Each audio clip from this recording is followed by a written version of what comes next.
આમ આદમી પાર્ટીની પત્રકાર પરિષદમાં આપ સૌનું સ્વાગત છે।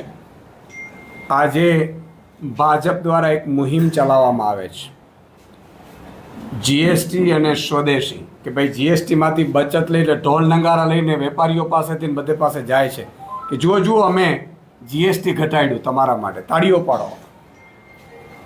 અને સ્વદેશીની વાત કરે છે। મારે એમને બે વાત કહેવી છે।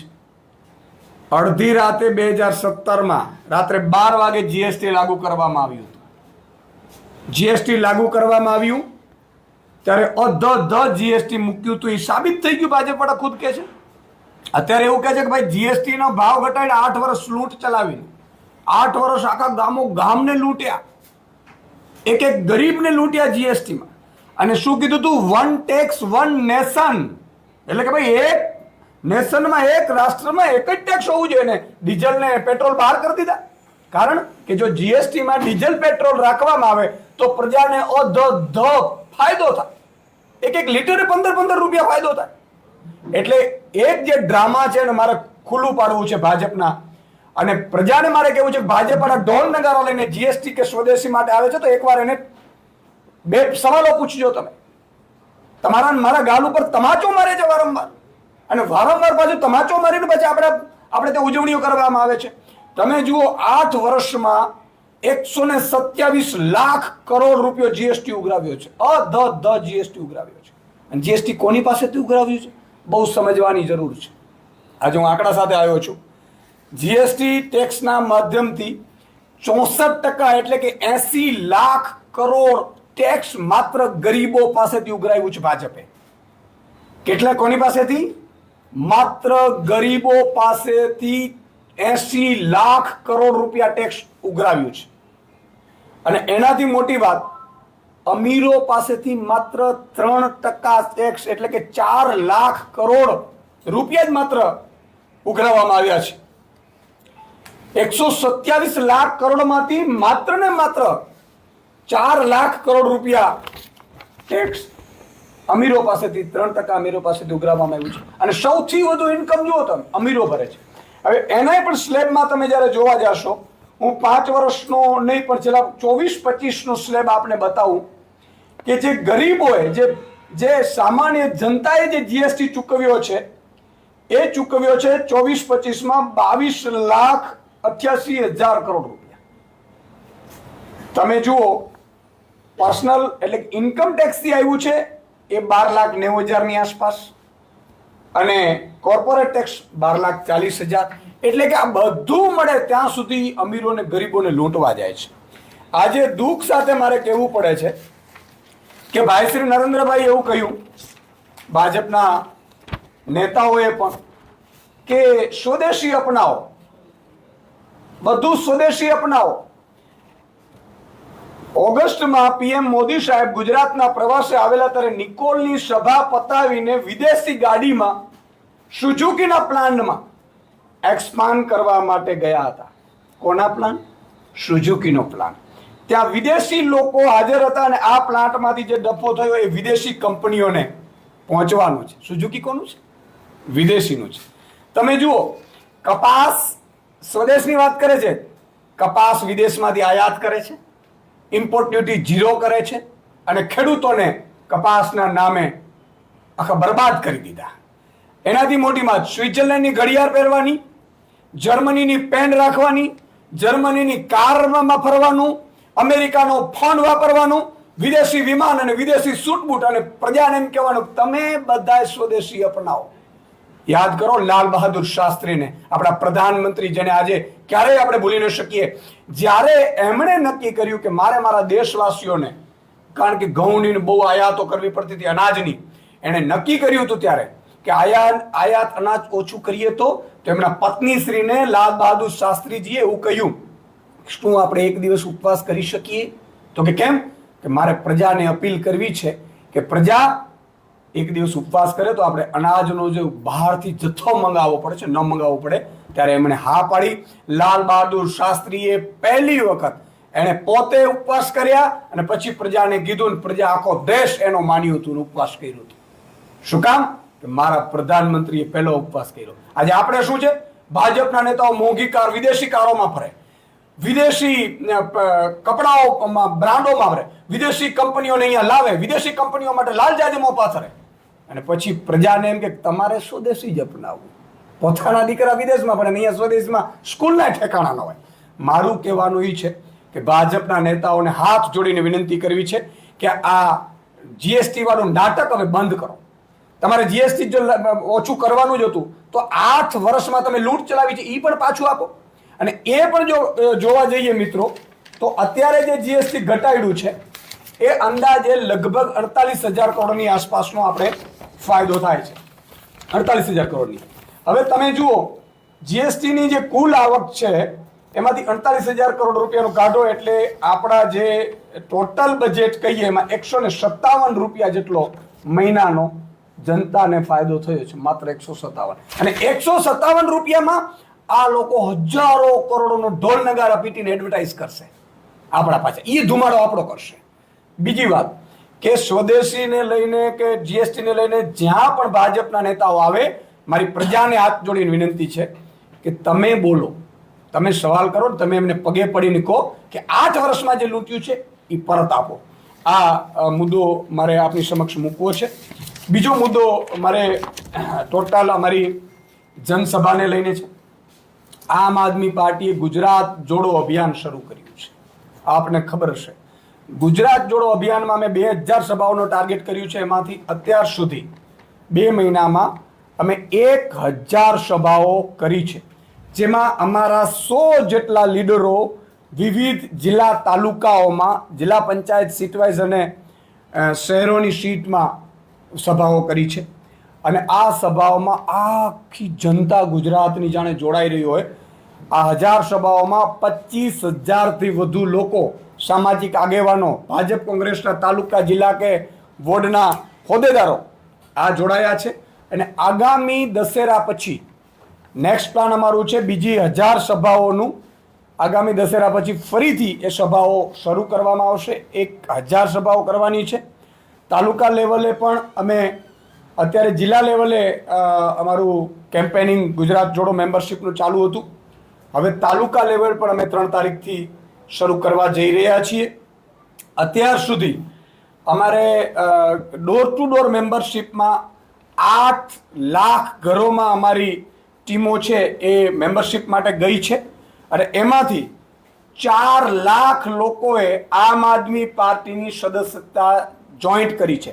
એનો અર્થ એ થયો કે 50%નો રેશિયોમાં અમે જ્યારે ઘર સુધી પહોંચીએ છીએ ત્યારે 50%ના રેશિયોમાં લોકો આમ આદમી પાર્ટીને અપનાવી રહ્યા છે. તો આમ આદમી પાર્ટી ગુજરાતના લોકોને જોડવા માંગે છે. હવે પછીની જે ચૂંટણીઓ છે એમાં આમ આદમી પાર્ટી માત્ર નિમિત્ત બનવાની છે. આ ભાજપને ગુજરાતની જનતા જ હરાવવાની છે. એટલે ગુજરાત જોડોમાં અમે એ જ ટાર્ગેટ રાખ્યો છે. ગુજરાતની જનતા જે લોકો માટે સારું કરવા માંગે છે, ભાજપની સિસ્ટમથી ત્રસ્ત છે, એ લોકો આમ આદમી પાર્ટીમાં જોઈન્ટ કરે, આમ આદમી પાર્ટીમાં આવે અને આમ આદમી પાર્ટીમાં પોતે ચૂંટણીઓ લડે, નેતૃત્વ કરે ને એમના જ સમાજ, જ્ઞાતિ કે એમના વિસ્તારનું ભલું કરે. આ અભિયાન અમારે ગુજરાત જોડોનું છે. અને અમે 12,000 આવા લોકો જે આગામી સ્થાનિક સ્વરાજ્યની ચૂંટણીઓમાં ઊભા રાખવાના છીએ. અને આ 12,000 લોકો જે 100-200 લોકોને પણ જોઈન્ટ કરશે તો તમે કલ્પના કરો કે આગામી સમયમાં 50 લાખ અમારા એક્ટિવ મેમ્બર જે જોડવાનો ટાર્ગેટ છે એમાં ગુજરાત જોડોમાં એમાં અમે સફળતા અંશે કરીશું. મારી સાથે અમારા કિસાન પ્રદેશ સેલના અધ્યક્ષ રાજુભાઈ કરપડા પણ છે. આપણે આ મામલે કોઈને સવાલ હોય તો કરો. મગફળીને લઈને જે રીતે ખેડૂતને બેહાલ કરવામાં આવે ટેકાના ભાવે, એમાં રાજુભાઈ સંબોધન કરવાના છે. ઓકે, ઠીક છે રાજુભાઈ, આ મજા આવી, નજીક આવી જાઓ.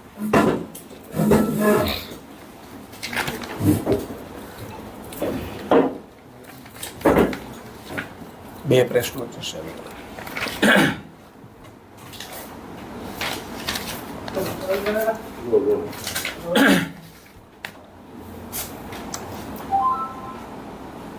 ગુજરાતની અંદર આમ આદમી પાર્ટીએ વારંવાર એક વાત કહી છે, એના જરૂર પડે પુરાવાઓ પણ આપ્યા છે કે ગુજરાત સરકારની અને કેન્દ્ર સરકારની વિદેશ નીતિના કારણે, કૃષિ વિરોધી નીતિના કારણે ગુજરાતનો અને દેશનો ખેડૂત બરબાદ થયો, સાથે જ દેવાદાર બન્યો છે.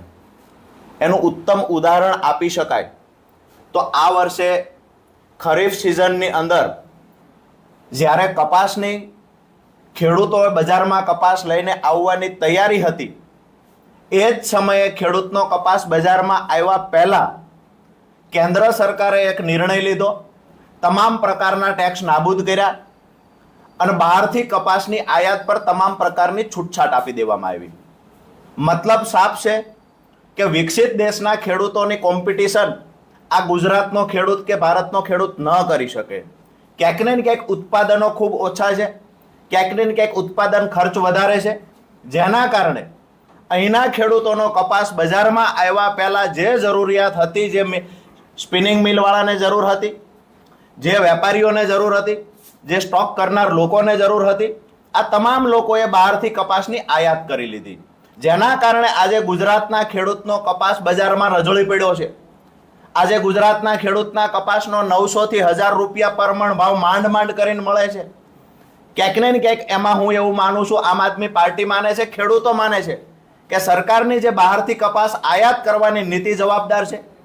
એવી જ રીતે કપાસમાં ખરેખર ખેડૂતોને મોટા પ્રમાણમાં નુકસાન થાય છે, ત્યારે કપાસનું વાવેતર ખેડૂતોએ ઘટાડ્યું છે અને મગફળી તરફ ખેડૂતો વળ્યા. મગફળીમાં પણ સરકારે એવો કંઈક નિર્ણય લીધો જેના કારણે ખેડૂતો ફરી વખત નુકસાન કરવા ગયા. મગફળી આજે બજારમાં જ્યારે ખેડૂતોની મગફળી આવવાની શરૂઆત થવાની તૈયારી છે, ત્યારે સરકારે ટેકાના ભાવે રજીસ્ટ્રેશનની વાતો કરી. જ્યારે ટેકાના ભાવે 9 લાખ કરતા વધારે રજીસ્ટ્રેશનો થયા, ગુજરાત સરકારે કેન્દ્ર સરકાર પાસે ડિમાન્ડ કરી કે 23 લાખ ટન કરતા વધારે ખરીદી આ વખતે કરવી પડશે રજીસ્ટ્રેશનો મુજબ. કેન્દ્ર સરકારે છૂટછાટ આપી ખરીદી માટે માત્ર 12,62,000 મેટ્રિક ટનની. મતલબ સાફ છે કે 9 લાખ કરતા વધારે ખેડૂતોએ રજીસ્ટ્રેશન કરાવ્યા છે.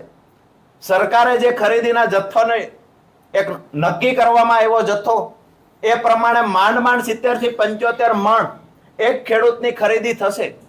એટલે કે ટેકાના ભાવે ગયા વર્ષે જે 200 મણ ખરીદી પર ખેડૂત કરવામાં આવી હતી, આ વખતે ખરીદી ઘટાડી માત્ર 70-75 મણ ખરીદી થવાની પૂરી શંકા છે. સરકારને વિનંતી કરીએ છીએ કે ખરેખર જે ગયા વર્ષે મિનિમમ ખેડૂત દીઠ 200 મણની ખરીદી થતી, એ જ મુજબ આ વખતે ખરીદી કરવામાં આવે. નંબર 2 કે સરકાર તો ખરીદી પૂરતા પ્રમાણમાં કરતી નથી, જેટલું ઉત્પાદન થાય એનું માંડ 25% ખરીદી કરે છે. જ્યારે દુનિયાના દેશોમાં મગફળીની અત્યારે ખૂબ ડિમાન્ડ છે. ઇન્ડોનેશિયા જેવા દેશોમાં એટલી હદે ડિમાન્ડ છે કે મગફળી ફોતરા સાથે લઈ જાય, પરંતુ સરકારે મગફળીની નિકાસ પર એવા નિયમો કડક બનાવ્યા કે અહીંયાથી કોઈ વેપારી મગફળીની નિકાસ કરી શકતો નથી. મતલબ સાફ છે કે જે કપાસની આયાત પર પ્રતિબંધ લગાવવાનો હતો, એની જગ્યાએ સરકારે તમામ પ્રકારની છૂટછાટ આપીને કપાસની આયાત ચાલુ કરી.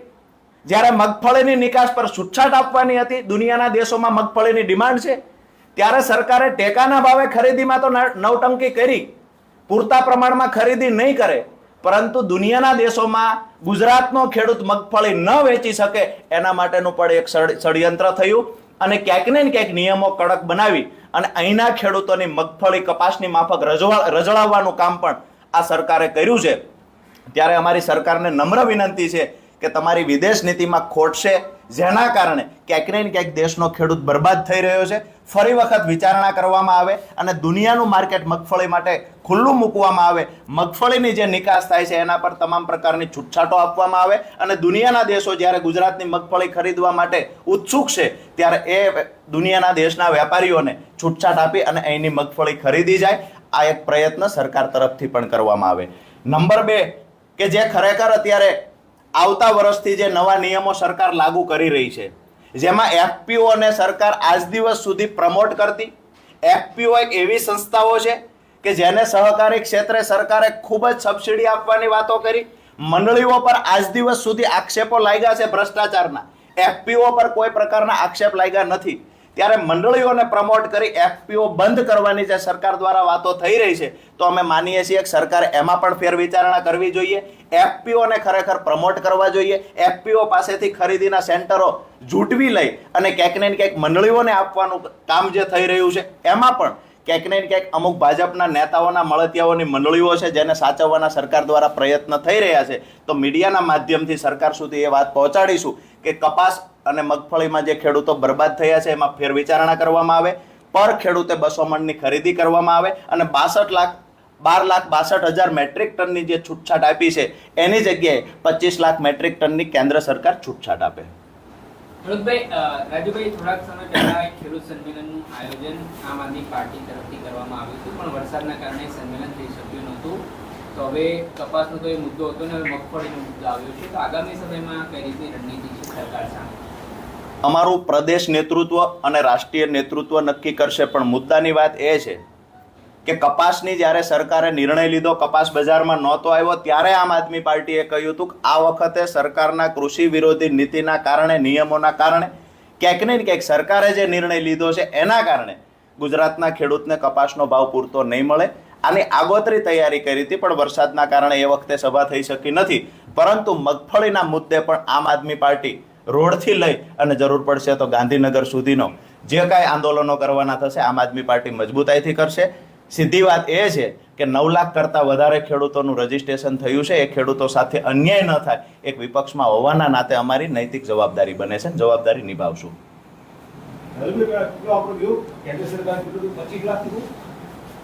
કેન્દ્ર અહીંયાથી 23 લાખ મેટ્રિક ટન ખરીદી કરવી પડશે રજીસ્ટ્રેશન મુજબ. આ ગુજરાત સરકારે માંગણી કરી. કેન્દ્ર સરકારે છૂટછાટ આપી 12,62,000 મેટ્રિક ટન. હવે જે રજીસ્ટ્રેશનો થયા છે 9 લાખ ખેડૂતોના, તો એ પ્રમાણે ગણીએ તો 70-75 મણ એક ખેડૂતની ખરીદી.